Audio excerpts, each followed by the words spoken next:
प्रसूति तंत्र एवं स्त्री रोग विषय का सामान्य परिचय। नमस्कार, मैं वैद्य रमा खटावकर अपने इस YouTube चैनल पर आप सभी का स्वागत करती हूँ, जिसका नाम है लर्निंग आयुर्वेद विथ वैद्य रमा खटावकर। ये चैनल खास करके आयुर्वेद के छात्रों के लिए बनाया गया है जो पीजी और यूजी की पढ़ाई कर रहे हैं।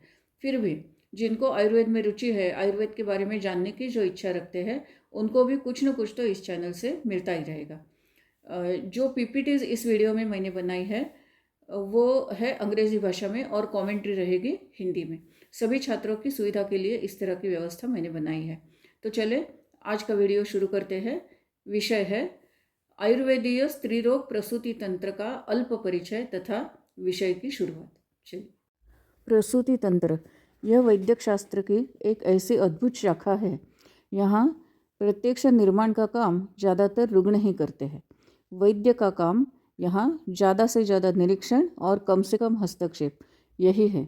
अनपेक्षित घटनाएं होना यहाँ की आम बात है, तो अनिश्चितता का सामना बार बार होता है। यहाँ लोग बिना व्याधि के भी डॉक्टर के पास जाते हैं। ऐसी घटनाएं जो संपूर्णतः नैसर्गिक है उनकी जांच के लिए, जैसे कि गर्भधारण की निश्चिती कराने, गर्भिणी अवस्था के सामान्य परीक्षण के लिए, प्रसव कराने, प्रसव के बाद का परीक्षण तथा परिचर्या लेने, और अगर गर्भ नहीं चाहिए तो गर्भ निरोधकों की सलाह के लिए भी हम यहाँ हर अवस्था पर बारीकी से नज़र रखते हैं और जहाँ ज़रूरत हो तभी हस्तक्षेप करते हैं। स्त्री रोग शाखा इसी सिक्के का दूसरा पहलू है। यहाँ पर होता यह है कि बहुत कुछ होते हुए भी औरतें ऐसी शिकायतें लेकर डॉक्टर के पास जाती ही नहीं हैं, बस सहती रहती है, लज्जा के कारण या किसी और कारण। यहाँ पर हमें उनको और उनके रिश्तेदारों को समझाने से शुरुआत करनी पड़ती है। एक डॉक्टर होने के नाते यह सब मैं गए 35 साल से ज़्यादा देख रही हूँ, अनुभव कर रही हूँ। स्त्री रोग प्रसूति तज्ञ होने के बावजूद मुझे एक और आशीर्वाद अधिक में मिला है। मैं आयुर्वेद सलाहकार तथा आयुर्वेदिक स्त्री रोग प्रसूति तज्ञ हूँ। इस YouTube के माध्यम से मैं आपके साथ बहुत सारी बातें साझा करने का नियोजन कर रही हूँ। रुग्ण और उनके रिश्तेदारों के कुछ रोचक किस्से, कुछ मेरे अनुभव, आयुर्वेद शास्त्र के कुछ मौलिक उपदेश, हमेशा उठने वाले कुछ सवालों पर चर्चा और बहुत कुछ। BA MS और MS स्त्री रोग प्रसूति तंत्र के अभ्यासक्रम के विषय तो होंगे ही, तो तैयार हो जाइए इस आयुर्वेदिक प्रसूति तंत्र के अद्भुत विश्व की सफ़र करने के लिए। आयुर्वेद में स्नातक और स्नातकोत्तर पढ़ाई करते हुए छात्रों को एक विशेष अवसर मिलता है। अभ्यासक्रम के प्रत्येक विषय पर आयुर्वेद तथा पाश्चात्य वैद्यक इन दोनों शास्त्रों के दृष्टिकोण से वो समझ लेते हैं, क्योंकि ये उनके पाठ्यक्रम में ही समाविष्ट है। इस तरह प्रत्येक विषय ये छात्र 2 बार पढ़ते हैं। साथ ही साथ इन दो शास्त्रों के दृष्टिकोण की तुलना भी उनके दिमाग में आरंभ होती है। आज के ज़माने में आयुर्वेद पढ़ने में हम ग्रंथों के साथ साथ नए तकनीकों का भी सहारा लेंगे। हमारे आचार्यों की बुद्धि, ज्ञान, अनुभव और नए तकनीक दोनों हाथ में हाथ डालकर चलेंगे। अपने स्नातकीय पाठ्यक्रम में छात्रों के सामने स्त्री रोग और प्रसूति तंत्र ये विषय अंतिम वर्ष में आता है, जहाँ सारे क्लिनिकल विषय पढ़ाए जाते हैं। इसका मतलब है आयुर्वेद के प्रारंभिक मौलिक सिद्धांत तथा संकल्पना उनके दिमाग में बिल्कुल साफ है, जैसे कि दोष, धातु, मल, प्रकृति, इंद्रिय, निदान पंचक इत्यादि। प्री क्लिनिकल और पैरा क्लिनिकल सब्जेक्ट्स वे पहले से ही पढ़ चुके होते हैं। दोनों शास्त्रों में जो फ़र्क है उसकी शुरुआत शुरू से ही शुरू होती है। पाश्चात्य वैद्यक के स्त्री रोग प्रसूति तंत्र के पाठ्य पुस्तकों में विषय की शुरुआत कुछ ऐसी होती है: anatomy of female genital organs, physiology of menstruation, physiology of ovulation etcetera. और इसी तरह ये पढ़ाई आगे बढ़ती है। उनका पाठ्यक्रम भी इसी क्रम से जाता है। मॉडर्न गायनेकोलॉजी और ऑब्स्टेटिक्स के कुछ ऐसे उद्देश्य नज़र आते हैं कि स्त्री के आरोग्य का स्तर बनाए रखना, खास करके प्रजनन संबंधित कार्यों के संबंध में, मासिक रज प्रवृत्ति चक्र तथा उसका वैवाहिक सौख्य, इनके प्राकृत स्थिति का ख्याल रखना तथा सगर्भावस्था और प्रसूति में होने वाला मृत्यु दर कम करना। आयुर्वेद में इस विषय की शुरुआत स्त्री शब्द की निरुक्ति तथा परिभाषा जानने से होती है। इसके बाद स्त्री में पुरुष से भिन्न ऐसी क्या विशेषताएं हैं? इनमें मन की रचना तथा शारीरिक रचना और क्रियाएं, इन सब का अंतर्भाव होता है। योनिव्यापद अध्याय की शुरुआत ही इस चर्चा से शुरू की है कि ये विषय अलग से क्यों पढ़े, सिर्फ आयुर्वेद की ही चर्चा क्यों?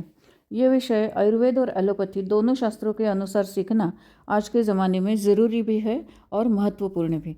लेकिन इस YouTube चैनल पर हम केवल आयुर्वेदिक दृष्टिकोण ही देखेंगे, क्योंकि पाश्चात्य वैद्य की जानकारी आज के ज़माने के पाठ्य पुस्तकों में से आसानी से मिल सकती है। अगर लिंक्स अधिकृत तथा विश्वसनीय हो तो इंटरनेट का भी सहायता कुछ हद तक मिल सकता है। आयुर्वेद शास्त्र की बात ज़रा अलग है। आयुर्वेदिक ज्ञान जिन ग्रंथों से हम लेते हैं वो कई शतकों या सहस्रकों पहले लिखे जा चुके हैं। उस ज़माने में जो ज्ञान की भाषा थी उस संस्कृत भाषा में है। इनमें जो ज्ञान, अनुभव, बुद्धि हमारे पूर्वजों ने लिखित रूप से संजोए रखी है, उनके पढ़ने का तरीका आज से थोड़ा अलग है और इसलिए समझने के लिए भी उन्हीं का तंत्र अपनाना होगा। किसी एक विषय के संदर्भ अनेक ग्रंथों में से एकत्रित करना, उनका अर्थ समझना और स्पष्टीकरण भी, ये सारी बातें स्नातकों के लिए कुछ कठिन सी लगती है। इंटरनेट या आर्टिफिशियल इंटेलिजेंस भी हर समस्या का हल नहीं दे पाता। इसलिए ये मुश्किल आसान करने के लिए हम केवल आयुर्वेद के संदर्भों पर ही चर्चा करेंगे। पाश्चात्य वैद्य का विवेचन छात्र उनके पाठ्य पुस्तकों में से आसानी से प्राप्त कर सकते हैं। तो चलें शुरू करते हैं इन मुद्दों के आधार पर। विषय परिचय, आयुर्वेदिक संदर्भ ग्रंथ और दृष्टिकोण, अष्टांग आयुर्वेद में स्त्री रोग प्रसूति विषय का स्थान, विषय की व्याप्ति, स्त्री शब्द की निरुक्ति तथा परिभाषा, वयो अनुसार स्त्री इस शब्द के संज्ञा विशेष, अवस्थानुसार स्त्री के संज्ञा विशेष। स्त्री रोग ये शब्द सूचित करता है उन विकृतियों को जो केवल और केवल स्त्री शरीर में ही हो सकती है, जैसे रक्त प्रदर्श, स्तन विकृति आदि। प्रसूति तंत्र इस शब्द के अंतर्गत गर्भधारणा, सगर्भावस्था, प्रसव तथा सूतिका अवस्था के सभी प्राकृत और विकृत अवस्थाओं का अभ्यास आता है। इसका तात्पर्य यह है, आर्तव और स्तन्यव इन्हीं दो स्रोतों का अभ्यास हमें इस विषय के अंतर्गत करना है। हमारे प्रमुख संदर्भ ग्रंथ बृहत्त्रयी अर्थात चरक संहिता, सुश्रुत संहिता और अष्टांग संग्रह, इनके सभी टीका सहित, लघुत्रयी अर्थात माधव निदान, भाव प्रकाश तथा शारंगधर संहिता, सभी टीका सहित। विशेष संदर्भ काश्यप संहिता अर्थात वृद्ध जीवकीय तंत्र, इस ग्रंथ का स्त्री रोग तथा प्रसूति तंत्र में एक विशेष स्थान है। अनेक महत्वपूर्ण विषयों पर विस्तार से और विशेष अलग विवरण यहाँ मिल जाता है। अष्टांग हृदय, भेल संहिता, हरित संहिता और भी कुछ उपलब्ध आयुर्वेदिक ग्रंथ है। कुछ ग्रंथों के संदर्भ है लेकिन वो ग्रंथ काल के उदर में समा गए। जो है उनसे भी हम अंदाज़ा लगा सकते हैं कि किस तरह की वैद्यकीय सेवा उस ज़माने में हुआ करती थी। आज के ज़माने के मनीषियों ने भी कुछ अभ्यसनीय किताबें लिखी है जिसका हमें बहुत उपयोग होता है। उनमें से पहला नंबर है स्वर्गीय वैद्य प्रेमवती तिवारी जी की 2 किताबें, आयुर्वेदीय प्रसूति तंत्र एवं स्त्री रोग विभाग 1 और 2। दूसरा है वैद्य निर्मलाताई जोशी जी की आयुर्वेदीय कंसेप्ट्स इन गायनेकोलॉजी तथा स्वर्गीय वैद्य VNK उषा जी की text book of gynaecology and text book of obstetrics. अब विषय आता है स्त्री रोग प्रसूति तंत्र, इस विषय का अभ्यास क्यों करें। यहाँ हमें इस प्रश्न का एक सुंदर उत्तर और इसी में इस विषय को देखने का आयुर्वेद का नज़रिया, दृष्टिकोण पता चलता है। सूत्र इस तरह से है, भगवन् यद अपत्यानां मूलम नार्याः परम नृणाम तद विघातैः गदैश्च आसाम क्रियते योनिमाश्रितैः, चरक चिकित्सा स्थान अध्याय 30 सूत्र 5। तात्पर्य यह है कि अपत्य का मूल कारण पुरुष से भी अधिक स्त्री है। स्त्री की प्रजनन प्रणाली में अगर विकृति रही तो आने वाली पीढ़ियां भी दुर्बल या विकृत आएंगी या नहीं भी आएंगी। इसलिए आगे आने वाली संतान या पीढ़ियां उत्तम निरोगी जन्म ले, इसलिए इनका जो मूल है स्त्री, इसके विकृतियों के कारण, लक्षण तथा उपचार, इनका अभ्यास करना चाहिए। यही वास्तव है और उत्तर भी। आने वाली संतान का अस्तित्व होना या ना होना तथा गर्भस्राव, गर्भपात, अकाल प्रसव, अतिक्रांत प्रसव, अपत्य में सहज विकृतियां होना या ना होना तथा उनका शारीरिक, मानसिक, भावनिक तथा बौद्धिक स्तर अच्छा या बुरा होना, ये सभी चीज़ें पिता से ज़्यादा माता पर अधिक निर्भर होती है। यही इस प्रश्न का उत्तर है कि स्त्रीरोग प्रसूति तंत्र ये विषय क्यों पढ़ा जाए। इस बात का यही अर्थ है कि आने वाली पीढ़ियों का स्तर अगर बढ़ाना है तो समाज को मातृ घटक पर ध्यान देना ही पड़ेगा। आयुर्वेद का उद्देश्य कुछ इस प्रकार से है: निरोगी संतानें पैदा करना, आने वाली पीढ़ियों के दर्जे में उत्तरोत्तर उत्तमता, मनुष्य जात की संलग्नता अधिक अच्छे तरीके से संभालना और स्त्री का आरोग्य इसमें अंतर्भूत है ही। लगभग 3000 साल पहले ये जो सूत्र बताया गया है उसका अनुभव आज हम कर रहे हैं। समय के निकष पर यह सूत्र खरा उतरा है। जिन समाजों में कन्याओं के आरोग्य का बचपन से ही ख्याल रखा जाता है वहाँ की उत्तरोत्तर पीढ़ियाँ अधिक अच्छे गुणों वाली निपज रही है। इसी बात में दुर्लक्ष्य रहा तो उसका भी परिणाम हम देख रहे हैं। कन्या गर्भपात के परिणाम स्वरूप आज वंश चलाने के लिए वधू नहीं मिल रही है। चलते हैं अगले मुद्दे की ओर। अष्टांग संग्रह में स्त्रीरोग प्रसूति तंत्र विषय का स्थान। संहिताओं में आयुर्वेद के 8 अंगों के नाम तो दिए गए हैं, लेकिन इनमें प्रसूति तंत्र एवं स्त्रीरोग का कहीं भी उल्लेख नहीं है। ये कैसे? पहले हम देखेंगे ये कौन सी 8 शाखाएं हैं। काय चिकित्सा, बाल रोग विज्ञान, गृह विज्ञान, शालाक्य तंत्र, शल्य तंत्र, अगध तंत्र, जरा विज्ञान तथा वाजीकरण। अष्टांग हृदय के सूत्र स्थान में इन 8 शाखाओं के नाम हैं। अष्टांग हृदय में जिस शाखा को बालरोग कहा गया है उसी को आचार्य चरक कौमारभृत्य कहते हैं। संदर्भ सूत्र स्थान अध्याय 30 सूत्र 28। आचार्य सुश्रुत के अनुसार इस शब्द की परिभाषा के अंतर्गत जन्म से लेके बाल्यावस्था तक के अंत तक बालकों का ख्याल रखना, स्तन्य शुद्धि बनाए रखना, दुष्ट स्तन्यजन्य तथा ग्रहजन्य व्याधियों का निराकरण तथा स्तनपान के लिए रखी गई अन्य स्त्री के सेहत का भी ख्याल रखना, ये सब चीज़ें आती हैं। आचार्य चक्रपाणि दत्त के अनुसार कुमारों की भरण का उद्देश्य लेकर जो शाखा बनी है वही कौमारभृत्य है। भरण शब्द के अर्थ संस्कृत इंग्लिश शब्दकोश अर्थात डिक्शनरी में ऐसे मिलते हैं। अपटे विलियम्स डिक्शनरी का संदर्भ है यहाँ। प्राप्त करना, धारण करना, दूसरे स्थान पर ले जाना, जन्म देना, सुरक्षा करना, लालन पालन करना, भरण पोषण करना, पाल पोस के बड़ा करना, ये सभी कार्य माता से ही संबंधित है। हरित संहिता के प्रथम स्थान में बालरोग शाखा में केवल बालक ही नहीं, गर्भ विज्ञान, गर्भिणी तथा सूतिका विज्ञान भी इसी में शामिल किया गया है। सूत्र इस तरह से है: गर्भोपक्रम विज्ञानम सूतिका उपक्रम तथा बालानाम रोगशमनी क्रिया बाल चिकित्सित। हरित संहिता प्रथम स्थान अध्याय 2 सूत्र 17। इन सब विवेचनों का निचोड़ महामहोपाध्याय गणनाथ सेन ने अपनी किताब प्रत्यक्ष शारीर के उपोद्घात में बताया है। एवं च सर्वथा कौमारभृत्यात् प्रथमम एव प्रसूति तंत्रम मंतव्यम तु स्त्रीरोगातु केचित कौमारभृत्य अंतर्गत एव। अर्थात स्त्रीरोग तथा प्रसूति तंत्र ये दोनों ही कौमारभृत्य शाखा के अंतर्गत आते हैं, अर्थात ये दोनों अष्टांग आयुर्वेद के कौमारभृत्य शाखा के उपशाखाएं हैं। यहाँ इस टेबल में आयुर्वेद की 8 शाखाएं तथा कौमारभृत्य की 3 उपशाखाएं बताई गई है, जो है बाल रोग, स्त्री रोग तथा प्रसूति तंत्र। विषय की व्याप्ति।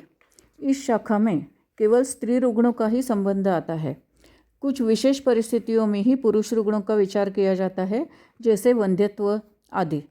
स्त्रियों में भी केवल गर्भधारणा से संबंधित, रजप्रवृत्ति से संबंधित और व्यवहार संबंधित लक्षणों का ही ज़्यादातर संबंध आता है। केवल 2 ही स्रोतों का विशेष संबंध, आर्तवह तथा स्तन्यवह। केवल प्रथम रज प्रवृत्ति से लेकर रजो निवृत्ति के वय तक ही ज़्यादातर संबंध आता है। यह प्रजननक्षम वयो अवस्था अर्थात रिप्रोडक्टिव एज। स्त्री शब्द की परिभाषा। आचार्य चक्रपाणि दत्त तथा बृहद धातु रूपावली में स्त्यायते संहन्यते अस्याम गर्भम इति स्त्री ऐसी व्याख्या मिलती है। स्त्यायते शब्द का स्पष्टीकरण वर्धते, विसरती, विकास करना, टू बेयर इस तरह से मिलता है। अर्थात वह व्यक्ति जो गर्भधारण कर सकता है उसे स्त्री कहते हैं। यही दूसरे शब्दों में जिस व्यक्ति में गर्भधारणा के लिए आवश्यक शरीर रचनाएं, क्रियाएं तथा अन्य क्षमताएं हो उसी को स्त्री संज्ञा। स्त्रियों के वयो अवस्थानुसार नाम। इसका निदान और चिकित्सा व्यवहार में विशेष उपयोग नहीं है, पर एक श्लोक योग रत्नाकर में इस तरह से मिलता है कि बाला तु गीयते नारी यावद वर्षाणी षोडश। जन्म से लेकर 16 साल तक बाला ये नाम आता है। इसके अलावा इसी कालखंड में गौरी, रोहिणी, कन्या, नग्निका, अनागता, अर्थवा आदि नाम भी ग्रंथों में आए हैं, लेकिन चिकित्सा व्यवहार की दृष्टि से उनका महत्व ज़्यादा नहीं है। ततस्तु तरुणी ज्ञेया 32 वत्सरावधि। 16 साल से लेकर 32 साल तक उस स्त्री को तरुणी ये संज्ञा ग्रंथों ने दी है। उसके बाद 32 साल से लेकर 55 साल तक अधिरूढ़ा ये संज्ञा आती है। तद ऊर्ध्वम अधिरूढ़ा स्यात् 50 वत्सरावधि। वृद्धा तत्परताज्ञेया सुरतोत्सव वर्षिता। 55 के बाद स्त्री को वृद्धा ये संज्ञा आती है और ऐसी स्त्री विवाह के लिए वर्ज्य समझी जाती है। इनके अलावा शास्त्र और चिकित्सा व्यवहार के दृष्टिकोण से उपयुक्त जो नाम है वो कुछ इस प्रकार है, जो वो अवस्थानुसार नाम है। रजस्वला, ऋतुमती, गर्भिणी, प्रजायिनी, उपस्थित प्रसवा, प्रजनयिष्यमाणा, सुतिका, गतसुता आदि। रजस्त्राव जिन दिनों में होता है उन दिनों में नाम है रजस्वला। स्त्राव बंद होने के बाद 10 से 12 दिन तक संज्ञा आती है ऋतुमती। गर्भधारणा के बाद और प्रसव से पहले का जो कालखंड है उसमें गर्भिणी, अंतर्वतनी ऐसे नाम स्त्री को आते हैं। प्रत्यक्ष प्रसव शुरू होने से पहले प्रसव के जो कुछ संकेत मिलते हैं उस कालखंड में प्रजायिनी ये संज्ञा उस गर्भिणी को आती है। प्रसव शुरू होने के बाद की अवस्था में उपस्थित प्रसवा, आसन्न प्रसवा ऐसे नाम आते हैं। प्रसव की जो अंतिम अवस्था है उसमें नाम आते हैं प्रजनयिष्यमाणा, उपस्थित गर्भा, प्रसवोन्मुखा आदि। अपरापतन के तुरंत बाद सद्य प्रसूता ये नाम है तथा उसके बाद 6 हफ्तों तक सूतिका, प्रसूता ये नाम है। तो ये थी आयुर्वेदीय स्त्री रोग और प्रसूति तंत्र इस विषय की शुरुआत। अगर आपको ये वीडियो अच्छा लग रहा है, उपयोगी लग रहा है तो इसे लाइक ज़रूर कीजिए। अपने अन्य विद्यार्थी समूहों में इसे शेयर भी कीजिए। चैनल को ज़रूर सब्सक्राइब करके बेल बटन अवश्य दबाइए ताकि आपको सारी अन्य वीडियोज़ की नोटिफिकेशंस आपको मिलती रहे। तो चले मिलते हैं किसी अगले विषय के साथ अगले वीडियो में। तब तक के लिए अपनी पढ़ाई जारी रखें। नमस्कार और धन्यवाद।